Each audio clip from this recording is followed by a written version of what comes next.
courtroom was packed, a tense silence blanketing the room as Representative Jasmine Crockett took her seat. The cameras were rolling, broadcasting every moment to millions of viewers across the country.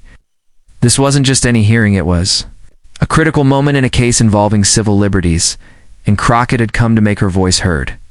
Judge John Roberts, presiding with his usual stern demeanor, appeared visibly irritable as she approached the stand. The tension in the room could be cut with a knife as Jasmine Crockett began to speak. Confidently citing constitutional principles and historical injustices, Judge Roberts interjected sharply. His tone was dismissive, brushing off her statements as irrelevant activism. Unshaken, Crockett continued, her voice firm and passionate. She was there to defend the rights of marginalized communities, not to back down. The room watched in awe as she challenged the highest judicial authority without hesitation. Then the unthinkable happened. Roberts leaned forward and muttered into his mic, not realizing how clearly it would be heard, "Why don't you go back to Africa if you don't like this country?" The words, laced with condescension and racism, echoed across the hall and through the live streams. A collective gasp filled the courtroom. Journalists stared at each other in disbelief. It was a moment that would burn into the public's memory. Forever. Crockett paused. Her eyes locked onto Judge Roberts. A heavy silence hung between them. But instead of reacting with anger or shock, she straightened her spine, adjusted the microphone, delivered a response that no one saw coming. Her voice, calm but cutting, began, "Let me teach you something about this country, Your Honor." The audience leaned in. Something historic was about to unfold, with eloquence and resolve. Crockett detailed her family's lineage, how her ancestors were brought here in chains, how they built the foundations of American wealth, and how generations of injustice couldn't erase their rightful place in this nation. "My roots are deeper in this land than yours," she said, "because my people fertilized its soil with blood, sweat, and tears. So don't you dare question my belonging." Her words resonated. Social media lit up. The clip went viral within minutes, spreading like wildfire across platforms. Hashtags like #CrockettClapback and #RobertsResign began trending globally. Networks broke into their regular programming to replay the exchange. The country was on fire not from outrage alone, but from awe at Crockett's composure and powerful rebuke. Back in the courtroom, Judge Roberts attempted to regain control. "Order," he bellowed, banging his gavel. The damage was done. The mask of impartiality had slipped, revealing the ugly bias beneath. Other judges on the panel looked away, avoiding eye contact. Crockett remained poised, unwavering, her presence now larger than life. Crockett took a deep breath and continued her testimony undeterred. She laid out the systemic failures of the judicial system, the racial disparities in sentencing, the school-to-prison pipeline. She spoke facts, not emotion, but each fact landed like a thunderclap in the court. Her voice became the voice of millions who had long been silenced. Outside the courthouse, crowds had begun to gather.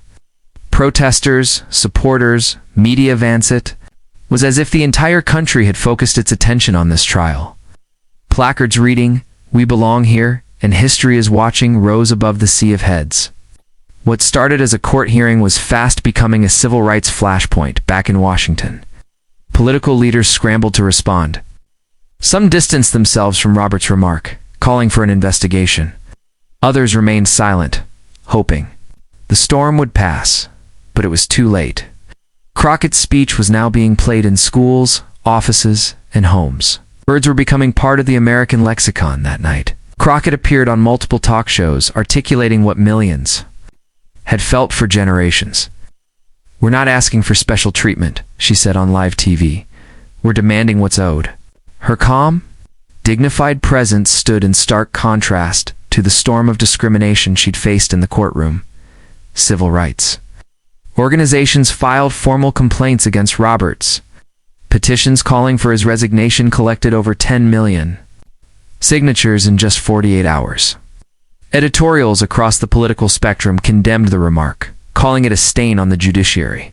The Supreme Court itself released a terse statement, acknowledging the controversy without directly addressing the words. But Crockett didn't stop at condemnation. She proposed legislation to require racial bias training for federal judges. "No one is above accountability," she declared from the House floor. Her initiative gained bipartisan interest, especially from lawmakers who feared being the next public embarrassment in an age where nothing stays. Hidden students and young activists across the country organized teach-ins, naming them Crockett. Courage circles. Universities invited her to speak. She became a symbol of modern resistance, dignified, informed, and utterly unafraid.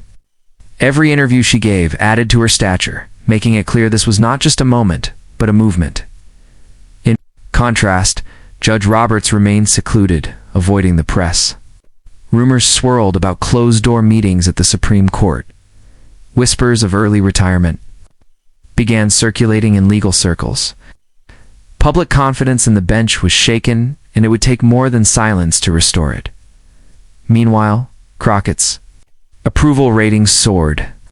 Pollsters were stunned by her meteoric rise, noting that her popularity wasn't limited to party lines.